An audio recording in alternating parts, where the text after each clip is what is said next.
Well, hello and welcome back to the Tao Manifesting Tarot, the audio edition, the edition for people who want to improve their manifesting ability. I do this with keeping things very simple, very direct, very focused on you in a very positive way. First of all you're going to do is see on your screen for the next 12 minutes or so this one picture. That's it, nothing else. I don't want any visual distractions. You get a two-screen or two-dimensional presentation. It means any television screen, any desktop, laptop, phone, doesn't make any difference. Two dimensions. You become a spectator. I want you to be a participant. Okay? You are like that when you take a walk out anywhere, actually, in your apartment, in your home, outdoors. You are in a 3D environment. You are literally participating. Maybe not doing much, but you're still participating. You're interacting with the environment.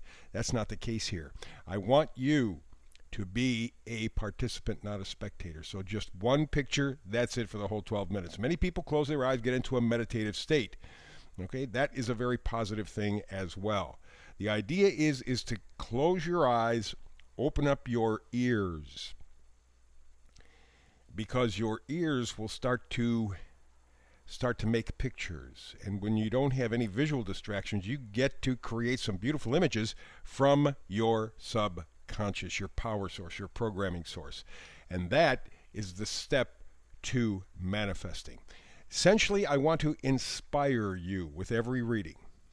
So the interpretations are going to be different because we're focused on you. We're focused on manifesting. And we begin on the bottom row, middle card. The oracle card is the observer.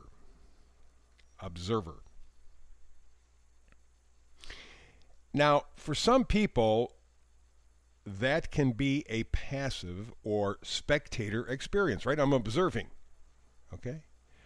This is not the case. This is a very active observing. Alrighty?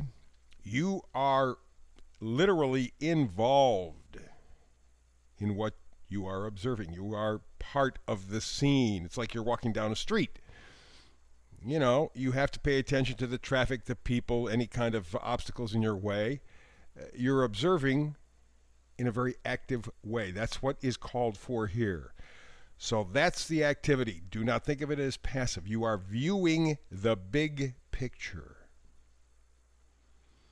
And that's quite a job. And that is not passive. So, we begin, bottom row all the way to the left. The first card is the Nine of Cups. Nine of Cups, that's the dream card. That's a have-it-all card. You don't quite have it all, but you have the picture of it, right? That's the key. The Nine of Cups is fulfillment, satisfaction, getting what you want. You see the big picture.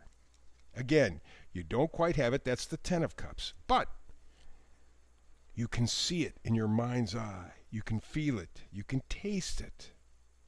It's yours.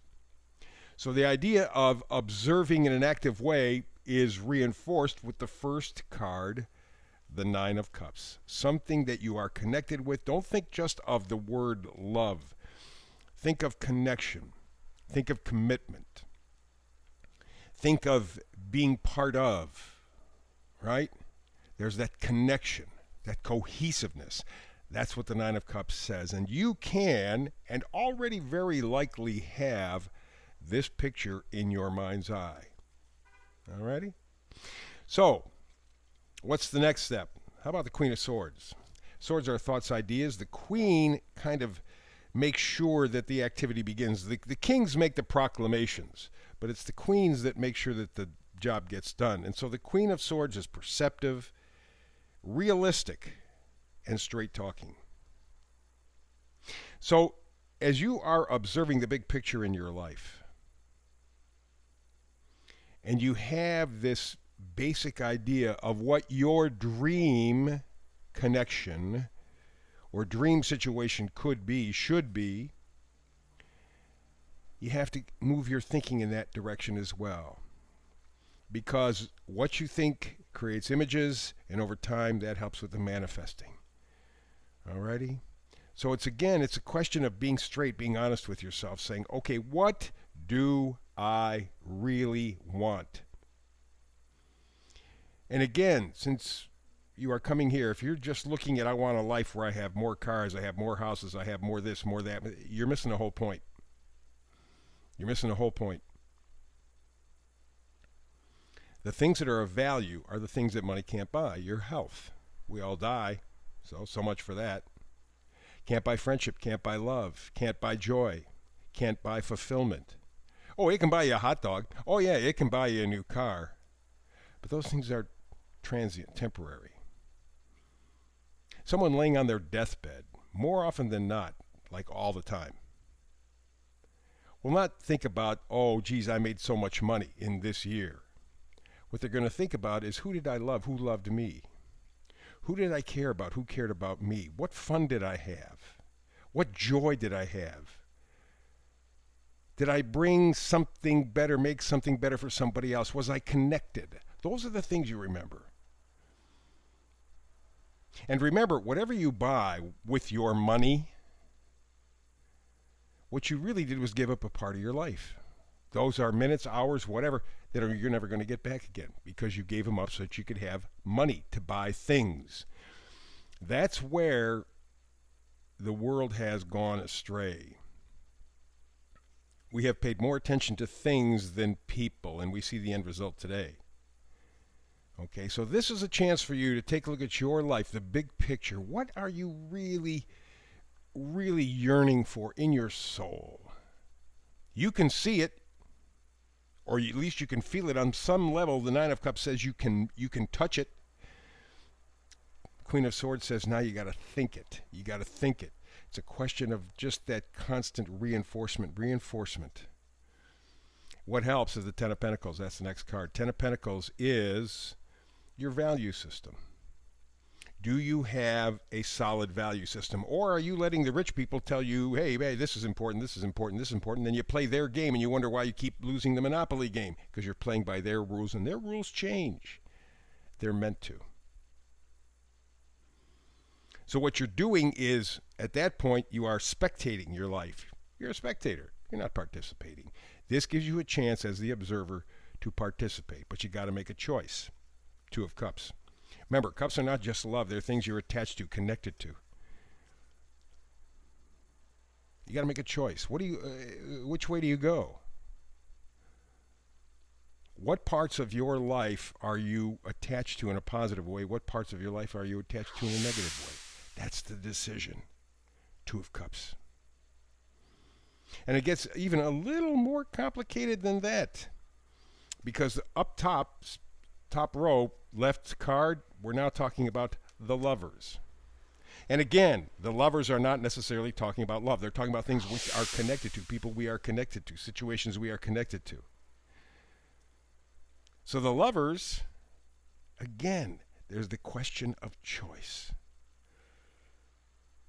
Yes, relationships, union, harmony. But all of that begins within us.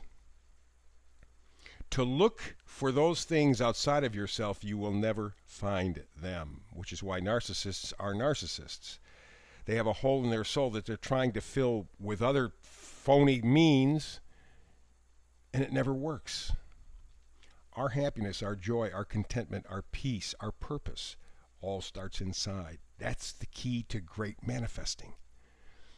And so that's why you're asked now with this first card in this reading today, observe. Be active in your observation. See the big picture. Feel the big picture. Think about the big picture. In so doing, check your value system.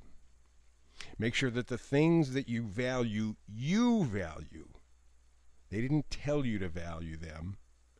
You value them. You choose them on your own. That's the action. And so what that means is probably not overanalyzing. Four of Swords. You've done that. You have to change your thinking. You got to focus your thinking. You have to be honest with yourself. No baloney. You're straight talking with yourself. No playing games. No going along to get along, because that's gotten you nowhere. What you need now is you have the information. You have the input. Observe your reaction. Observe what's going on in your life. Next card up is the Queen of Wands. Remember, kings always make the proclamation, queens always carry out the activity, and the wands are joy, positivity, happiness, hope. It's a really positive, active card. It is the card, it is the energy. The wands are the energy that plug you into your life, like plugging your phone into a USB port to charge it up. It's the same thing, and that's what your life is calling for right now. But before you do anything, you have to observe, and that's why the more that you do it in an active way, not just sit and watch the world go by. You've been doing that. But actually take a look at the big picture around you and going, okay, how can I make it better for me? How can I add some joy, enthusiasm to my life? Add that spark into my life. Well, you're just about ready to do it. The last card up top there, Seven of Swords. Seven of Swords in traditional tarot is somebody stealing off, hiding, right? Swords are ideas, and so the Seven of Swords talks about theft, loss, sneaking away. It's not that at all. In terms of explaining manifesting, you see a Seven of Swords, you go, okay, got it.